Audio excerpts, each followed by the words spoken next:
संविधानको धारा 76(5) अनुसार सरकार गठनको लागि दाबी पेश गर्न विपक्षी दलहरू राष्ट्रपति कार्यालय शीतल निवास पुगेका छन्। नेपाली काङ्ग्रेसका सभापति शेरबहादुर देउवालाई प्रधानमन्त्री बनाउन माग गर्दै 149 सांसदको हस्ताक्षरसहित नेताहरू शीतल निवास पुगेका हुन्। देउवाला प्रधानमन्त्रीमा नेपाली काङ्ग्रेस, नेकपा माओवादी केन्द्र, नेकपा एमाले माधव नेपाल पक्ष र जनता समाजवादीको बाबुराम भट्टराई र उपेन्द्र यादव पक्षका सांसदहरूले समर्थन दिएका छन्। विपक्षी गठबन्धनले राष्ट्रपतिले दिएको समयभित्र बहुमतको सरकार गठनको दाबी पेश गर्ने तयारी गरेको छ। शुक्रबार बिहान काङ्ग्रेस सभापति शेरबहादुर देउवाको निवासमा नेताहरूले छलफलपछि देउवालाई प्रधानमन्त्रीको रूपमा अघि सारेर सरकार गठन गर्न बहुमत जुटाउने प्रयासलाई तीव्रता दिएको छ। विपक्षी गठबन्धनले सांसदहरूको हस्ताक्षर सङ्कलन सुरु गरिसकेको एक नेताले बताएका छन्। बिहानदेखि विभिन्न तहमा भएको छलफलमा काङ्ग्रेस, माओवादी, जनता समाजवादी पार्टी अध्यक्ष उपेन्द्र यादव पक्ष र एमालेकै माधव नेपाल समूहका सांसदहरूको हस्ताक्षरमा प्रधानमन्त्रीको दावा प्रस्तुति गर्ने तयारी भएको काङ्ग्रेसका एक नेताले बताए। अहिले बहुमत जुटाएर जानेसम्मको कुराकानी भएको छ। अन्तिम टुङ्गो लगाउन हामी अपराह्न 3 बजे फेरि बस्दैछौँ, ती नेताले भने। अहिले संसदमा काङ्ग्रेसका 61, माओवादीका 49, एमालेका नेपाल खनाल समूहका 28 सांसद छन्। जसपाको यादव समूहको 15 सांसद भएको दाबी गरेका छन्। 32 सांसद रहेको जसपामा अर्का अध्यक्ष महन्त ठाकुर र राजेन्द्र महतो पक्षले भने आफूतिर बहुमत रहेको दाबी गर्दै आएका छन्। प्रधानमन्त्रीले वैशाख 27 गते विश्वासको मत लिँदा जसपामा ठाकुर र यादव पक्षले 15 सांसद देखिएका थिए। एमालेको खनाल नेपाल पक्षमा रहेका सांसदले हस्ताक्षर गरेमा देउवा नेतृत्वमा नयाँ सरकार बनाउन बहुमत सङ्ख्या नै पुग्छ। संविधानको धारा 76(5) मा प्रतिनिधि सभाको कुनै पनि सदस्यले बहुमत पुर्याउन सक्ने आधार प्रस्तुत गरेमा राष्ट्रपतिले त्यस्तो सदस्यलाई प्रधानमन्त्री पदमा नियुक्त गर्ने संवैधानिक व्यवस्था रहेको छ। प्रधानमन्त्री ओलीले संविधान बमोजिम राजीनामा वा विश्वासको मत असफल भएपछि संविधानको धारा 76(5) अनुसार प्रक्रिया अघि बढ्नुपर्नेमा त्यसो नगरी राष्ट्रपति र प्रधानमन्त्रीको मिलीभगतमा संविधान विपरीत सरकार निर्माणको लागि हिजो राति आह्वान भएको थियो। प्रधानमन्त्री ओलीले एकपछि अर्को संवैधानिक प्रबन्ध मिच्दै गएपछि कुनै पनि हालतमा उनको विकल्प खोज्नुपर्ने निष्कर्षमा विपक्षी दलहरू पुगेका थिए। संविधान र प्रणालीको रक्षाको लागि जस्तो सुकै विकल्पमा पनि जानुपर्छ भनेर हामी छलफल चलाइरहेका छौँ। भरेसम्म हामी विकल्प लिएर जानेमा ढुक्क छौँ, देउवाको निकट स्रोतले जनाएको छ। यता प्रधानमन्त्री केपी शर्मा ओलीले संविधानको धारा 76(5) अनुसार नयाँ सरकार गठनको प्रक्रिया सुरु गर्नु अपरिहार्य भएको बताएका छन्। शुक्रबार पत्रकार सम्मेलन गर्दै प्रधानमन्त्री ओलीले आफ्नो कदमको बचाउ गरे। जेठ 15 गते बजेट र त्यसभन्दा अगाडि नीति तथा कार्यक्रम ल्याउनु पर्ने भन्दै उनले भने 76(5) मा जानुपर्ने भएकोले मार्ग प्रशस्त 76(5) मा जानुपर्ने भएकोले मार्ग प्रशस्त गर्नु समयको चाप र परिस्थितिको हिसाबले उचित मात्र होइन, अपरिहार्य भइसक्यो। प्रधानमन्त्री नियुक्तिको लागि संसदबाट विश्वासको मत प्राप्त गर्ने आधार प्रस्तुत गर्न 21 घण्टा समय दिने राष्ट्रपतिको निर्णयको पनि उनले बचाउ गरेका छन्। 2.5 महिनामा अविश्वासको प्रस्ताव नआउने 3 महिना समय बित्दा पनि सरकार नबनेको भन्दै उनले भने अब 2.5 महिना नै दिने कि कति दिने? दलहरू मिलेमा 24 घण्टामा सरकार बन्न सक्ने भन्दै ओलीले अघि भने गए भयो, वैकल्पिक सरकार बनाए भयो, वैकल्पिक सरकार बनेमा म स्वागत गर्छु। संविधानको धारा 76(5) अनुसार सरकार गठनको लागि दाबी पेश गर्न विपक्षी दलहरू राष्ट्रपति कार्यालय शीतल निवास पुगेका छन्। नेपाली काङ्ग्रेसका सभापति शेरबहादुर देउवालाई प्रधानमन्त्री बनाउन माग गर्दै 149 सांसदको हस्ताक्षरसहित नेताहरू शीतल निवास पुगेका हुन्। देउवाला प्रधानमन्त्रीमा नेपाली काङ्ग्रेस, नेकपा माओवादी केन्द्र, नेकपा एमाले माधव नेपाल पक्ष र जनता समाजवादीको बाबुराम भट्टराई र उपेन्द्र यादव पक्षका सांसदहरूले समर्थन दिएका छन्। विपक्षी गठबन्धनले राष्ट्रपतिले दिएको समयभित्र बहुमतको सरकार गठनको दाबी पेश गर्ने तयारी गरेको छ। शुक्रबार बिहान काङ्ग्रेस सभापति शेरबहादुर देउवाको निवासमा नेताहरूले छलफलपछि देउवालाई प्रधानमन्त्रीको रूपमा अघि सारेर सरकार गठन गर्न बहुमत जुटाउने प्रयासलाई तीव्रता दिएको छ। विपक्षी गठबन्धनले सांसदहरूको हस्ताक्षर सङ्कलन सुरु गरिसकेको एक नेताले बताएका छन्।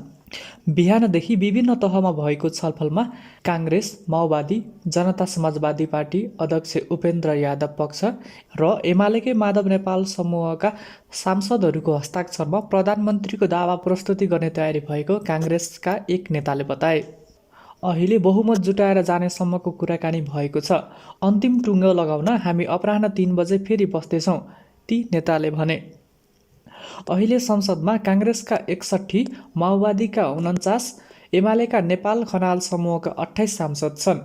जसपाको यादव समूहको 15 सांसद भएको दाबी गरेका छन्। 32 सांसद रहेको जसपामा अर्का अध्यक्ष महन्त ठाकुर र राजेन्द्र महतो पक्षले भने आफूतिर बहुमत रहेको दाबी गर्दै आएका छन्।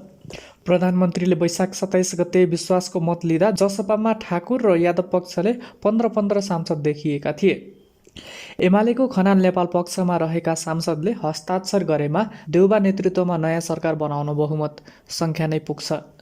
संविधानको धारा 76(5) मा प्रतिनिधि सभाको कुनै पनि सदस्यले बहुमत पुर्याउन सक्ने आधार प्रस्तुत गरेमा राष्ट्रपतिले त्यस्तो सदस्यलाई प्रधानमन्त्री पदमा नियुक्त गर्ने संवैधानिक व्यवस्था रहेको छ। प्रधानमन्त्री ओलीले संविधान बमोजिम राजीनामा वा विश्वासको मत असफल भएपछि संविधानको धारा 76(5) अनुसार प्रक्रिया अघि बढ्नुपर्नेमा त्यसो नगरी राष्ट्रपति र प्रधानमन्त्रीको मिलीभगतमा संविधान विपरीत सरकार निर्माणको लागि हिजो राति आह्वान भएको थियो। प्रधानमन्त्री ओलीले एकपछि अर्को संवैधानिक प्रबन्ध मिच्दै गएपछि कुनै पनि हालतमा उनको विकल्प खोज्नुपर्ने निष्कर्षमा विपक्षी दलहरू पुगेका थिए। संविधान र प्रणालीको रक्षाको लागि जस्तोसुकै विकल्पमा पनि जानुपर्छ भनेर हामी छलफल चलाइरहेका छौँ। भरेसम्म हामी विकल्प लिएर जानेमा ढुक्क छौँ, देउबाको निकट स्रोतले जनाएको छ। यता प्रधानमन्त्री केपी शर्मा ओलीले संविधानको धारा 76(5) अनुसार नयाँ सरकार गठनको प्रक्रिया सुरु गर्नु अपरिहार्य भएको बताएका छन्। शुक्रबार पत्रकार सम्मेलन गर्दै प्रधानमन्त्री ओलीले आफ्नो कदमको बचाउ गरे। जेठ 15 गते बजेट र त्यसभन्दा अगाडि नीति तथा कार्यक्रम ल्याउनु पर्ने भन्दै उनले भने 76(5) मा जानुपर्ने भएकोले मार्ग प्रशस्त 76(5) मा जानुपर्ने भएकोले मार्ग प्रशस्त गर्नु समयको चाप र परिस्थितिको हिसाबले उचित मात्र होइन, अपरिहार्य भइसक्यो। प्रधानमन्त्री नियुक्तिको लागि संसदबाट विश्वासको मत प्राप्त गर्ने आधार प्रस्तुत गर्न 21 घण्टा समय दिने राष्ट्रपतिको निर्णयको पनि उनले बचाउ गरेका छन्। 2.5 महिनामा अविश्वासको प्रस्ताव नआउने 3 महिना समय बित्दा पनि सरकार नबनेको भन्दै उनले भने, अब 2.5 महिना नै दिने कि कति दिने? दलहरू मिलेमा 24 घण्टामा सरकार बन्न सक्ने भन्दै ओलीले अघि भने, गए भयो, वैकल्पिक सरकार बनाए भयो, वैकल्पिक सरकार बनेमा म स्वागत गर्छु। संविधानको धारा 76(5) अनुसार सरकार गठनको लागि दाबी पेश गर्न विपक्षी दलहरू राष्ट्रपति कार्यालय शीतल निवास पुगेका छन्। नेपाली काङ्ग्रेसका सभापति शेरबहादुर देउवालाई प्रधानमन्त्री बनाउन माग गर्दै 149 सांसदको हस्ताक्षरसहित नेताहरू शीतल निवास पुगेका हुन्।